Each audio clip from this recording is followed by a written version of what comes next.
Welcome to my channel driving with knowledge में, जिसमें आपको ट्रैफिक नियमों के विषय में अवगत कराया जाएगा, साथ आपकी जानकारी बढ़ाने हेतु जानकारियां भी दी जाएगी। कृपया मेरे चैनल को सब्सक्राइब, लाइक व फॉलो करें। धन्यवाद। आपका दुष्यंत सिंह। यह वीडियो मेरे संस्थान के कंडक्टरों के लिए समर्पित है। इस वीडियो में जो भी बातें कही गई हैं वह निगम के द्वारा प्रकाशित इस मार्गदर्शिका के अनुसार है।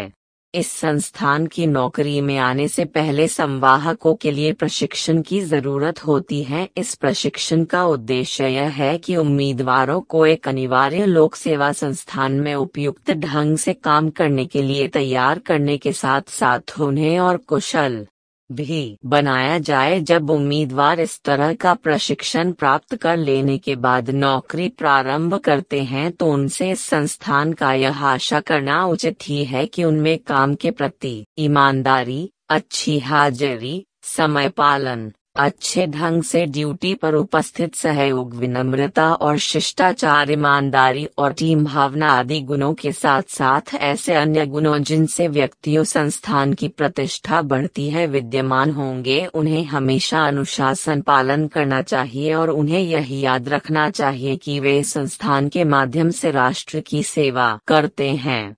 ड्यूटी पर आने से पहले कंडक्टर को निम्नलिखित बातों को सुनिश्चित करना चाहिए। 1. बस के डिपो छोड़ने के अनुसूचित समय से 20 मिनट पहले उपस्थित हो जाएं। खंडित ड्यूटी होने की स्थिति में दूसरी पारी के लिए उपस्थिति होने के लिए यह हस्ताक्षर अवधि केवल 10 मिनट की होगी। 2. साफ सुथरी वर्दी को ढंग से पहनकर आए। 3. उनके पास निम्नलिखित वस्तुएं जरूर हो। क. मान्यता प्राप्त कंडक्टर लाइसेंस। ख. कंडक्टर बिल्ला। ग. पहचान पत्र। डिपो में कंडक्टर की प्रारंभिक ड्यूटी। 1. डिपो नियंत्रण कक्ष में ड्यूटी अधिकारी के सामने हाजिरी लगवाने के लिए उपस्थित होकर वहां पर अपनी ड्यूटी के लिए बस संख्या, चालक का नाम और मार्ग जिस पर उसकी ड्यूटी होगी उस मार्ग से संबंधों की संख्या मालूम करें। 2. सूचना पट्ट देखें, अपने से संबंधित सूचना अर्थ और पालन अर्थ लगे हुए नोटिस को पढ़ें। 3. बक्सा अनुभाग से मांग पत्रक और टिकट प्राप्त करें। टिकट लेते समय संबंधित मांग पत्रक में दी गई टिकट संख्या और टिकट मात्रा की सावधानी पूर्वक जांच करें। उसके बाद मार्ग पत्रक की उल्टी और क्रमानुसार कालमों में विभिन्न मूल्यों के टिकटों की आरंभिक संख्या अंकित करें। 4.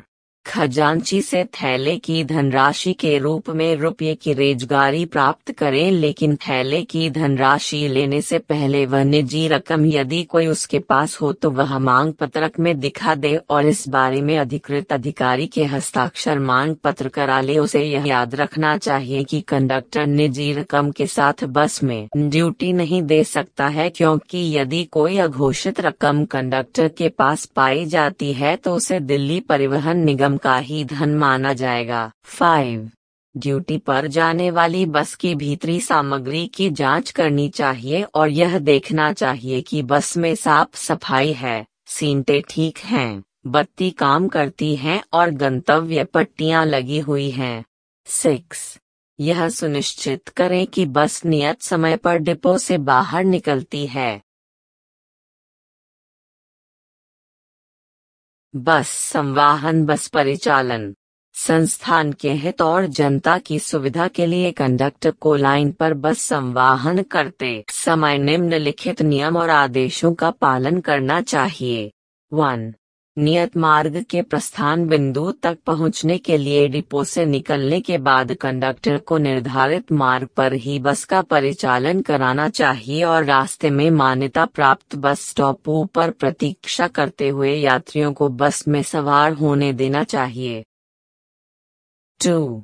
उसे अपनी बस पर ठीक गंतव्य पट्टियों का प्रयोग करना चाहिए और प्रस्थान बिंदु से चलने से पहले ही यह काम पूरा करना चाहिए। 3.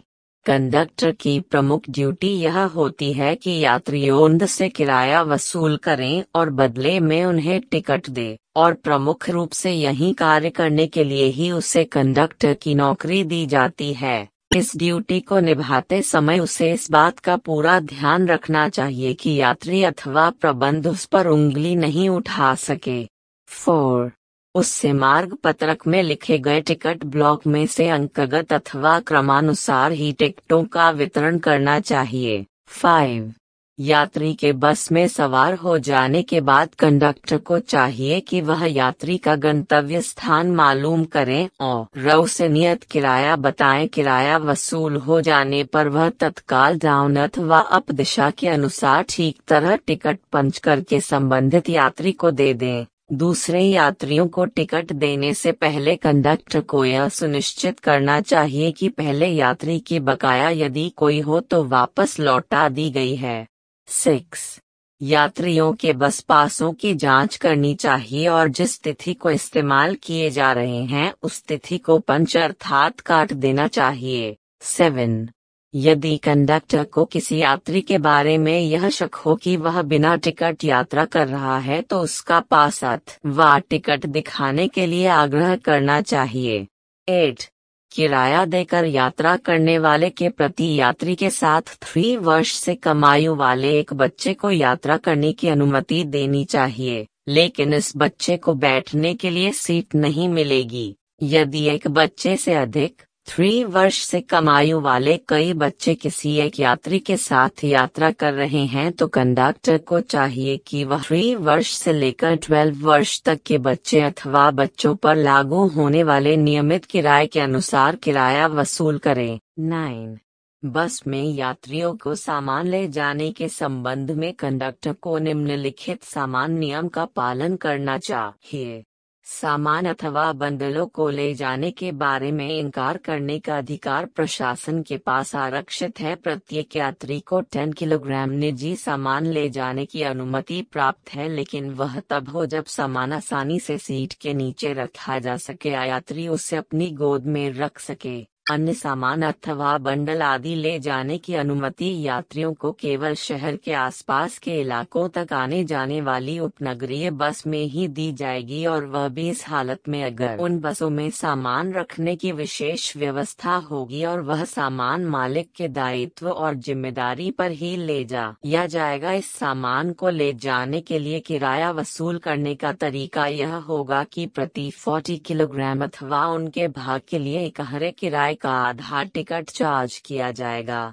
यात्री पैकेट अथवा बंडलों को निजी दायित्व पर ही ले जा सकता है, लेकिन उसे सामान सीटों अथवा बस के भीतरी भाग में बने हुए मार्ग में रखकर अन्य यात्रियों के लिए असुविधा उत्पन्न नहीं करनी चाहिए। ऐसा सामान जिसके आकार अथवा अन्य किसी कारणवश यह आशंका हो कि वह सामान यात्रियों को परेशान करेगा, तो ऐसे सामान को ले जाने से कंडक्टर इनकार कर सकता है। यह नियम अंतर्राज्यीय बस सेवा पर लागू नहीं होगा। किराया लागू करने के लिए निम्नलिखित वस्तुओं को 1 मन अथवा 40 किलोग्राम के बराबर माना जाएगा। साइकिल अथवा cycle frame, harmonium, radio set, सिलाई मशीन, बैटरी, पिंजरे में बंद पक्षी, बच्चों की 3 पहियों वाली साइकिल, चारपाई, टेबल, फैन, टाइपराइटर, ग्रामोफोन और इसी तरह की अन्य वस्तुएं। ध्यान दीजिए, जब हल्की चीजों जैसे टाइपराइटर, ग्रामोफोन, रेडियो अथवा दांत वाले उपकरणों आदि को यात्री अपनी गोद में रखकर बस में यात्रा करें तो इन वस्तुओं के लिए किराया वसूल नहीं किया जाएगा। 10. निम्नलिखित को बस में ले जाने अथवा यात्रा करने की अनुमति नहीं देनी चाहिए। क. कुत्ता अथवा अन्य पशु। ख. विस्फोटक तथा अन्य खतरनाक तथा बदबूदार वस्तुएं। ग. मांस, मछली आदि डिब्बे में बंद नहीं है अथवा अन्य ऐसी वस्तु जिसके कारण बस में नए यात्रियों को कष्ट अथवा असुविधा होने की आशंका हो। घ. ऐसा यात्री जो नशा किए हुए हैं और उसके हाव भाव से उसकी मदहोशी साफ नजर आती है। यदि आपको लगता है कि यह जानकारी आपके लिए लाभदायक है तथा इससे आगे की जानकारी भी चाहते हैं तो कृपया इस चैनल को सब्सक्राइब, लाइक व फॉलो करें क्योंकि यह जानकारी दिल्ली परिवहन निगम के द्वारा दी गई जानकारी पर आधारित है। इसका अगला भाग बहुत जल्द आने वाला तथा सब्सक्राइब करने पर आपको तुरंत देखने के लिए मिलेगा।